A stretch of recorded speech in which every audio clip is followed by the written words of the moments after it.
Hello everyone. तो दोस्तों, आपका बहुत बहुत स्वागत है हमारे इस Hindi channel help in Hindi में। और मैं हूं अभिषेक। और आज के इस वीडियो में मैं आप सबको बताऊंगा कि आप एटीएम कार्ड या डेबिट कार्ड कह लीजिए, उससे आप ऑनलाइन पेमेंट, ऑनलाइन शॉपिंग या बिजली का बिल पे करना या बीएसएनएल ब्रॉडबैंड का बिल पे करना या कोई भी बिल आप पे करना, रेलवे टिकट कराना, आप उस एटीएम कार्ड के थ्रू पेमेंट कैसे कर सकते हैं ऑनलाइन। ठीक है, तो मैं आज आपको उसी के बारे में बताऊंगा। तो दोस्तों, ये बहुत ज़रूरी है। अगर जैसे मान लीजिए हम कहीं ऐसी जगह रहते हैं जहां हमारे पास ऐसी सर्विसेज नहीं है, जो घर से काफ़ी दूर हैं, तो हम वहां जाएंगे, मतलब टाइम वेस्ट करेंगे अपना। तो हम घर पे ही कर सकते हैं, अपने मोबाइल के जरिए भी कर सकते हैं। ठीक है, आजकल तो काफ़ी तमाम ऐप आगे आ चुके हैं, मोबाइल के थ्रू भी आप पेमेंट कर सकते हैं एटीएम कार्ड से। ठीक, और आप इंटरनेट यूज करके मतलब डेस्कटॉप पे भी, अपना कंप्यूटर पे भी कर सकते हैं। तो मैं आज आपको उसी के बारे में बताऊंगा। ठीक है, तो सबसे पहले कुछ ये जान लीजिए कि पहले तो एक चीज़ मैं आपको बता दूं कि कोई भी कंपनी, ठीक है, ये आपकी जानकारी को जरूरी, कोई भी कंपनी या कोई भी बैंक या कोई भी संस्थान, ठीक है, या वो रिजर्व बैंक ही क्यों ना हो, वो आपसे फ़ोन करके आपके एटीएम कार्ड का डिटेल्स नहीं मांग सकती या नहीं मांगती। ठीक है, तो ये ध्यान रखें कि आपके पास अगर ऐसी फ़ोन कॉल्स आती हैं तो आप उन फ़ोन कॉल्स का रिस्पॉन्ड ना करें, मतलब कि उनको कुछ भी जानकारी ना बताएं। ठीक है, और अगर आप ज़्यादा होशियार हैं फिर उनकी तो फिर समझ रहे हैं आप ना, तो इस चीज़ का आप ध्यान रखिएगा। तो आइए फिर मैं आपको बताता हूँ कि मैं एक बिल पे करके आपको दिखाऊंगा।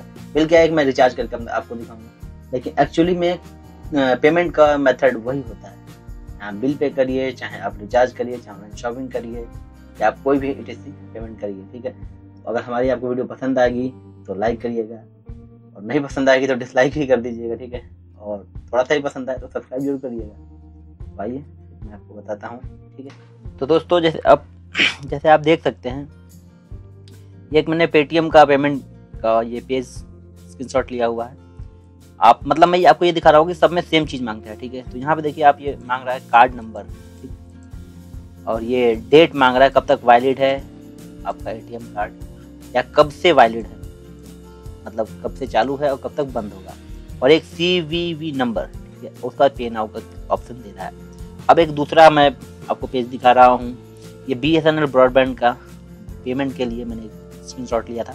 यहाँ पे भी कार्ड नंबर बता रहा है, फिर डेट पूछ रहा है। ठीक है ना, मतलब आप दोनों डेट डाल सकते हैं, अगर जैसे जो आपको समझ में आता है, जैसे एक्सपायरेशन डेट, जैसे मतलब कब तक समाप्त हो रहा है, वो डेट यहाँ पे डाल दीजिए। अगर वो मांग रहा है तो, अगर नहीं मांग रहा है तो दोनों में से कोई डेट डाल सकते हैं। ठीक है, तो आप यहाँ पे डेट डाल देंगे, जैसे मंथ दे रहा है, ईयर दे रहा है, फिर CVV और CVC नंबर। ठीक है, ये भी मांग रहा है, और ये कार्ड होल्डर नेम, और फिर मेक पेमेंट। ठीक है, तो इसमें भी वही चीज़ मांग रहा है कॉमन। अब ये एक प्राइम मेंबरशिप ऑफर मैंने एक्टिवेट किया था, उसका है। तो यहाँ पे भी कार्ड नंबर, ठीक है, कार्ड होल्डर नेम, और ये पूछ रहा है, जैसे अब यहाँ पे MMYY दिया हुआ, तो आप या तो वैलिड डेट डाल दीजिए, कब से वैलिड है, और कब तक वैलिड है वो भी डाल सकते, दोनों डेट। CVV यहाँ पे भी पूछ रहा है।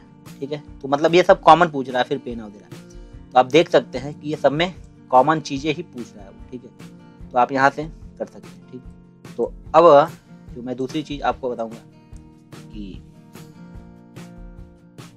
अब आप पेमेंट, जैसे मैं पेमेंट करके आपको दिखाऊंगा। ठीक है, तो आप देखिए,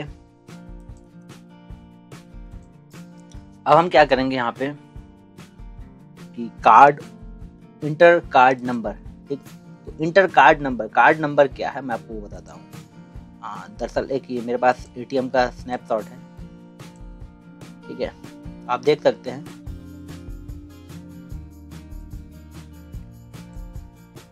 ये देखिए एक एटीएम का है, यहाँ पे 16 डिजिट का एक नंबर होता है यहाँ पे। ठीक है, यहाँ पे लिखा होता है एटीएम के फ्रंट वाले साइड पे 16 डिजिट का नंबर होता है।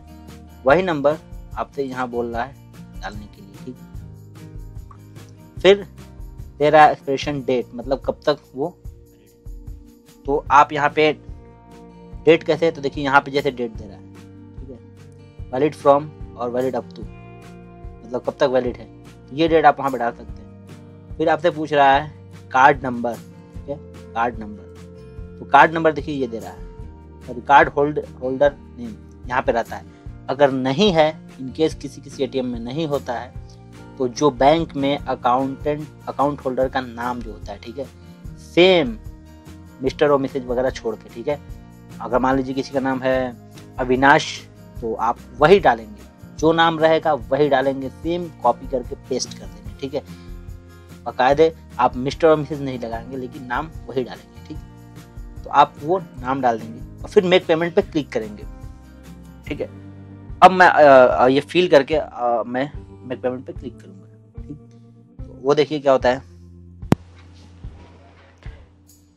दोस्तों, एक देख सकते हैं यहाँ पे CVV मैंने डाला है, ठीक है। ये आखिर चीज़ क्या होती है मैं आपको बताता हूँ। जैसे ये एक एटीएम है, इसके बैक साइड पे आप देखेंगे, ठीक, आप बैक साइड पे, ठीक, यहाँ पे एक सफ़ेद पट्टी होती है, ये सफ़ेद पट्टी दिख रही है आपको, यहाँ पे कुछ डिजिट नंबर दिए होते हैं। इसके ठीक सामने, मतलब अगर आप एटीएम है तो एटीएम के थर्ड, मतलब आधा कर लीजिए और फिर आधे का आधा कर लीजिए, वहाँ पे आपको 3 डिजिट का एक नंबर होता है, ठीक है। वो इस नंबर के सीधे लाइन में नहीं लिखा होगा, थोड़ा सा नीचे या ऊपर लिखा होता है, ठीक है। यहाँ अगर कोई नंबर मान लीजिए लिखा हुआ है यहाँ पे, तो सीधे इसके नीचे तो नीचे रहेगा या हल्का सा ऊपर रहेगा, तो ये 3 डिजिट का नंबर ही CVV नंबर, वेरिफिकेशन वैल्यू करके होता है, वो नंबर होता है, ठीक है। वो नंबर आपको डालना है।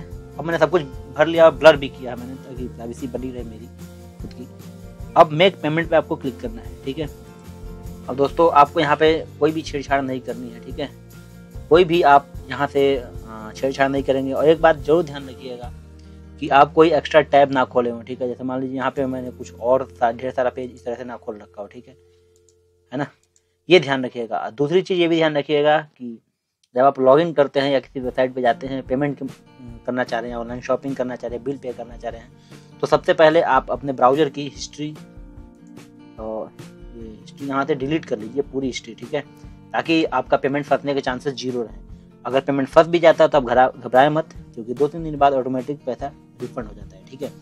अब देखिए मेरे जो मैं बता रहा हूँ वो क्या दे रहा है कि please verify your contact details, ठीक है।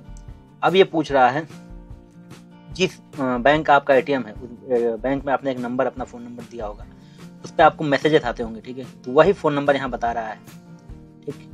आप यहाँ से नया कॉन्टैक्ट भी अब अपडेट भी कर सकते हैं, लेकिन इसके लिए आपको बहुत तामझाम करना होगा। आपका जो नंबर है वो नंबर यहाँ दिखा रहा है। अब ये पूछ रहा है I want to use verify by Visa password and authentication the transaction, ठीक है, ऑथेंटिकेट ट्रांजेक्शन। तो या I want to generate one time password, मतलब मैं इस पर क्लिक कर दूंगा। अब मतलब कि ये एक पासवर्ड भेजेगा मेरे फ़ोन पे, OTP, वन टाइम पासवर्ड वो भेजेगा।